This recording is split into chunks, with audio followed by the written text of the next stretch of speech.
The Core Problem was an interesting episode of Star Wars Resistance, but did it really live up to the hype and reveal anything important?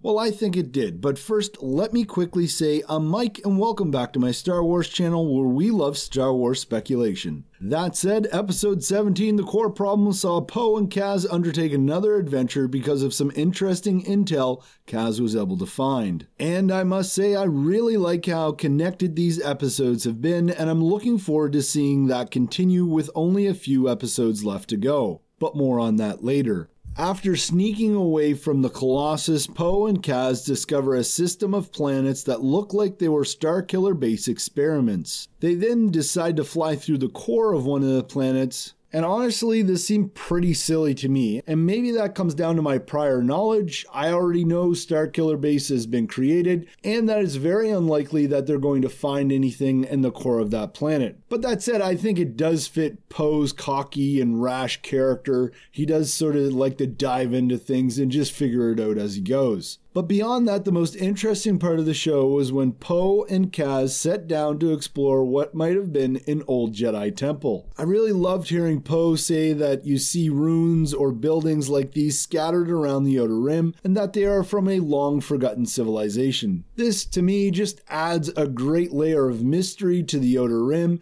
and makes me hope that we will see more of these structures. That said, we were also given a very clear indication that this is Tahar, as I speculated on in the past. The biggest evidence, of course, is the symbol that was found at the top of the buildings. It matches the one that was given to Captain Doza. But why exactly is Tahar such a big deal? Are Kaz and maybe some of those ace pilots going to end up taking refuge at this settlement? It would sort of be a throwback to Yavin Base. I think that would be really cool. They could form their own group or pocket of resistance fighters from this area. Or maybe the children of Tahar are going to return home and unlock something that's going to help Kaz and the resistance fight the First Order. But getting back to the story, Poe and Kaz are confronted by a First Order probe droid looking thing, which of course alerts the First Order, and Von Reg and several TIE fighters show up to try and hunt down and destroy Poe Dameron and Kaz. At this point, we see Poe and Kaz go back to that same planet that they flew through, and even though it's dangerous, they use the gravity well against the First Order. So Poe and Kaz are yet again able to escape the First Order, and I mean, there was never really any sort of suspense there as to whether or not they were going to be able to do that. And of course, BB-8 finally does reunite with Poe Dameron,